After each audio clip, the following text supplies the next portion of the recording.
नमस्कार। Welcome to my YouTube channel Genius Shark. आज हम बात करेंगे नालको के इंटरव्यू एक्सपीरियंस के बारे में। ये बेसिकली मेरा इंटरव्यू एक्सपीरियंस है। मैंने जब इंटरव्यू दिया था 2023 वाले गेट से, उस समय का मैं एक्सपीरियंस शेयर कर रहा हूँ। तो चलिए शुरू करते हैं बिना समय गंवाए हुए। तो पहला देखते हैं कि ये शॉर्ट लिस्टिंग किस रेशियो में करते हैं और इसका वेटेज क्या होता है इंटरव्यू का यहाँ पे। तो मेरे समय पे इन्होंने शॉर्ट लिस्टिंग किया था 1:10 में, और वेटेज था इसका 90% गेट का और 10% इंटरव्यू का। और मैं बताऊं तो मेरा इंटरव्यू गया था एवरेज। कुछ ज़्यादा एक्स्ट्रा ऑर्डिनरी मेरा गया नहीं था, क्योंकि मैंने कुछ आंसर नहीं किए थे। मैं आगे डिस्कस करूंगा कि क्या मैं आंसर नहीं किया था। हाँ, फिर चलिए आगे बढ़ते हैं और कुछ देखते हैं इसके बारे में। अब देखते हैं प्रोसीजर क्या है इसका। जब आप इंटरव्यू देने जाओगे तो क्या क्या करना होगा आपको। तो पहली बात तो आप अपना पूरा डॉक्यूमेंट लेकर जाना। अगर कुछ बच भी जा रहा है तो आपके पास वहाँ पे प्रिंटर अवेलेबल होता है।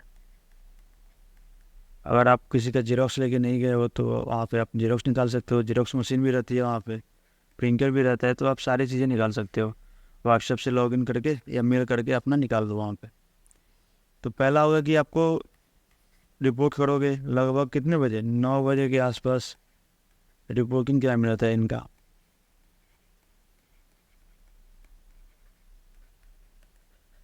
मेरा सेंटर था कहाँ? मेरा सेंटर था भुवनेश्वर में। तो पहले हमने रिपोर्ट किया वहाँ पे गेट पे, सब कुछ फॉर्मेलिटी जो भी था वो पूरा किया। फिर हमें बोला गया कॉन्फ्रेंस रूम में जाकर बैठने के लिए। फिर वहाँ पे वो जब आप बैठे रहोगे तभी आपको ब्रेकफास्ट सर्व करेंगे। अलग से कोई रूम नहीं है इसके लिए। तीसरा वह काम होगा कि वो आपको डॉक्यूमेंट वेरिफिकेशन के लिए बुला देंगे। अभी पता नहीं ये सीक्वेंस कैसा होता है, रेंडमली कॉल करते हैं वो, और जिस हिसाब में आपका डॉक्यूमेंट वेरिफिकेशन होगा उसी हिसाब से इंटरव्यू भी होगा। फिर कॉल करेंगे एक एक करके इंटरव्यू के लिए।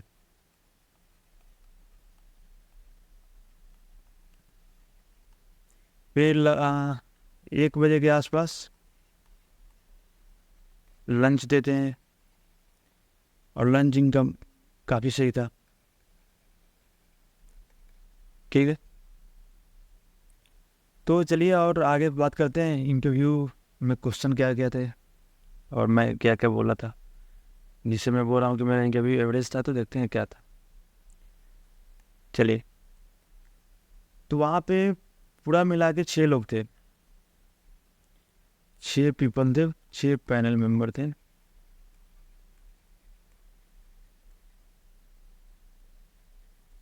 एक उसमें फीमेल थी, मतलब मैम थी, और 5 मेल थे, सर थे। ठीक है, चेयरपर्सन का पहला क्वेश्चन था। चेयरपर्सन मेल थे वहाँ पे। तो पहला ही क्वेश्चन था कि मेरे नाम के बारे में, कि Raj, this is the unique name. उन्होंने बोला this is unique name, what is the meaning of this name, what is the meaning of it. फिर मैंने इसका मतलब बताया उनको, क्योंकि जनरली क्या होता है कि मेरा हर इंटरव्यू में पहला क्वेश्चन यही रहा है कि तुम ऐसे क्यों नहीं लिखते हो राज, ऐसे क्यों लिखते हो। तो फिर मैंने उनका इसका मतलब बताया। फिर उनका अगला क्वेश्चन था कि why most of the people put their नाम, put their title Kumar and Kumari in your state. मतलब बिहार में सबसे ज़्यादा लोग कुमार एंड कुमारी टाइटल क्यों रखते हैं। इसका मेरे पास तो आंसर एग्जैक्टली नहीं था यहाँ पर। मैंने बोला कि सर ये प्रथा चली आ रही है, this is tradition in our state, so that's why every one puts their title Kumar and Kumari, but I don't know the exact reason behind it. तो उन्होंने कहा you should know, this is your state ना, तो you should know about it. मैं बोला okay sir, I will get it after that. फिर उन्होंने बोला, फिर अगला मेंबर का क्वेश्चन था, मेंबर 1 का, कि टाइप्स ऑफ ब्रेक्स कितने होते हैं, टाइप्स ऑफ ब्रेक बताओ। फिर मुझे यहाँ पे एक दो ब्रेक्स याद थे। एक तो होता है फ्लैट ब्रेक्स, फिर एक होता है ट्रेपेजोइडल करके कुछ ब्रेक होता है।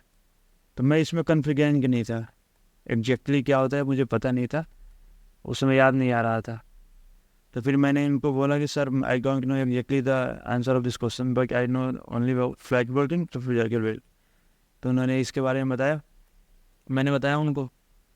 फिर वो मुझे लग रहा था कि थोड़ा सा सेटिस्फाई है थोड़ा सा नहीं है इस आंसर से, बट ओके था। फिर अगला मेंबर का क्वेश्चन था रिमिंग क्या है। तो व्हाट इज रिमिंग, तो मैं इसमें आंसर गलत दे रहा था, मैं स्पॉट पिनिंग के बारे में बता रहा था उनको, तो गलत आंसर दे रहा था।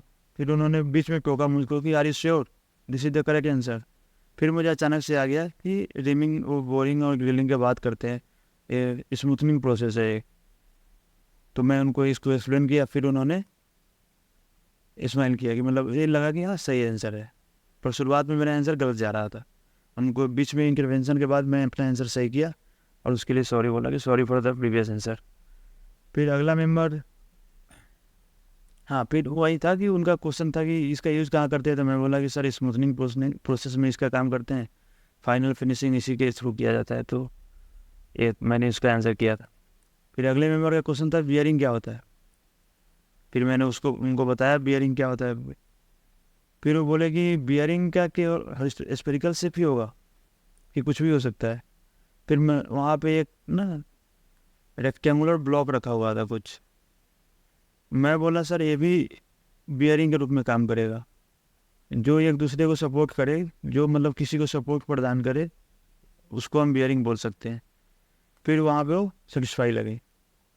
ये क्वेश्चन मतलब बढ़िया था। उसमें अचानक मुझे क्लिक कर गया क्लासरूम की बातें, इस तरह कुछ चीज़ें एक्सप्लेन किया गया था इंट्रोडक्शन वाली क्लास में। तो मैं उसमें बताया उनको, एक्सप्लेन किया इस वाले आंसर को कि bearing should be spherical in shape. मैं बोला no sir bearing should be in any shape, it will be in rectangular square spherical in any shape. फिर एक मैम जो थी उनका क्वेश्चन आया कि what is your favourite subject. फिर मैंने उनको बोला कि ma'am fluid mechanics, strength of material, thermodynamic, ये सब बताया। फिर उनका क्वेश्चन था कि चलो बताओ what is open system and close system. तो यहाँ पे मैं ब्लैंक हो गया था। मुझे पता है कि आंसर मुझे पता है कि ओपन सिस्टम वो होता है जिसमें मास ट्रांसफर हो जाए, मास आ जा सके, और मास के साथ साथ एनर्जी भी का एक्सचेंज भी हो जाए, इसको ओपन सिस्टम बोलते हैं। मतलब अभी मैं बोल रहा हूँ इस तरह का, उस समय ये डिफिनेशन मुझे याद ही नहीं आ रहा था। Open system and close system, ये तो मुझे अभी याद आ रहा है कि इसमें केवल एनर्जी का ट्रांसफ़र होता है, इसमें मास प्लस एनर्जी दोनों का ट्रांसफ़र हो सकता है। तो वहाँ पे क्या ना एक ग्लास रखा हुआ था, एक ग्लास ऐसे रखा हुआ था। फिर मैं उनको एग्जांपल लेकर समझाया जा रहा हूँ कि अगर मैम उस ग्लास को आप कवर कर दोगे तो ये क्लोज सिस्टम हो जाएगा, और इस सराउंडिंग के कंटेक्ट में तो ये ओपन सिस्टम हो गया। ये बताया फिर उनको। फिर मैं आईसी इंजन और ईसी इंजन के बारे में बताया। आईसी इंजन के प्रोसेस बता के समझा रहा हूँ मैं कि सक्शन के समय पे क्या होगा था कि ओपन सिस्टम की तरह काम करेगा, और कंप्रेशन और जो बर्निंग होता है उस समय क्लोज सिस्टम का काम करेगा, और एग्जॉस्ट के समय पे ओपन सिस्टम की तरह काम करेगा। मैं वहाँ पे इस सब का एग्जांपल लेके उनको कोशिश कर रहा हूँ समझाने का। लगभग 3-4 मिनट तक मैंने इस बात को एक्सप्लेन किया, ओपन सिस्टम और क्लोज सिस्टम को, और सारे ध्यान से सुन रहे हैं।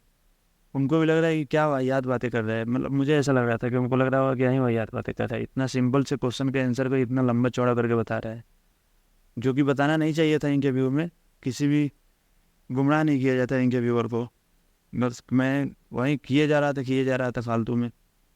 फिर बाद में मुझे लगा कि यहीं पे मेरा इंटरव्यू लग रहा था कि गलत चला गया। फिर अगला मेंबर जो थे उन्होंने क्वेश्चन पूछा मेरे बायोडेटा से। उनके पास तुम्हारी बायोडेटा रहेगी पहले से ही। बायोडेटा से क्वेश्चन आया कि you write here your hobby is teaching, then why are you here, you should go any coaching centre, या you should start your own startup for teaching. मैं बोला कि सर ये मेरा एनजीओ की तरह काम कर रहा है, मैंने काम किया है टीचिंग के लिए। हाँ, मैंने यहाँ प्रोफेशनली नहीं किया है, पैसे के लिए काम नहीं किया है। फिर उन्होंने बोला कि कहीं काम किया हो, तो मैं बोला हाँ मैंने काम किया था अपने कॉलेज में IIT गुवाहाटी में। एनएसएस का जो एनएसएस ग्रुप था हमारा, उसमें मैंने काम किया था। तो मैं उनको बताया कि हम लोग JEE मेन और JEE एडवांस की तैयारी कराते थे, JEE मेन और JEE एडवांस की। तो उन्होंने बोला कि कोई बच्चे क्रैक किया JEE मेन JEE एडवांस। फिर मैंने उनको बताया कि 5 ने JEE मेंस और 1 ने JEE एडवांस क्रैक किया। फिर वहाँ पे वो सेटिस्फाई लगे कि चलो कि कुछ तो किया है बंदे ने। तो ये था मेरा इंटरव्यू एक्सपीरियंस नालको का। मेरे हिसाब से ज़्यादा अच्छा इंटरव्यू मैं नहीं गया था, पर फाइनली जब रिजल्ट आया तो मैं सिलेक्टेड था। तो मुझे लगा कि चलो कुछ तो अच्छा हो गया, नालको में मैं सिलेक्टेड था। तो चलो इतना तो सही था कि अच्छा हुआ। तो ये रहा मेरा इंटरव्यू एक्सपीरियंस। अगर वीडियो अच्छी लगी हो या इंफॉर्मेटिव लगी हो तो लाइक वाइक करो और चैनल को सब्सक्राइब करो। ऐसे ही इंटरव्यू एक्सपीरियंस के और अदर वीडियोज़ के लिए और बहुत सारे वीडियोज़ के लिए धन्यवाद।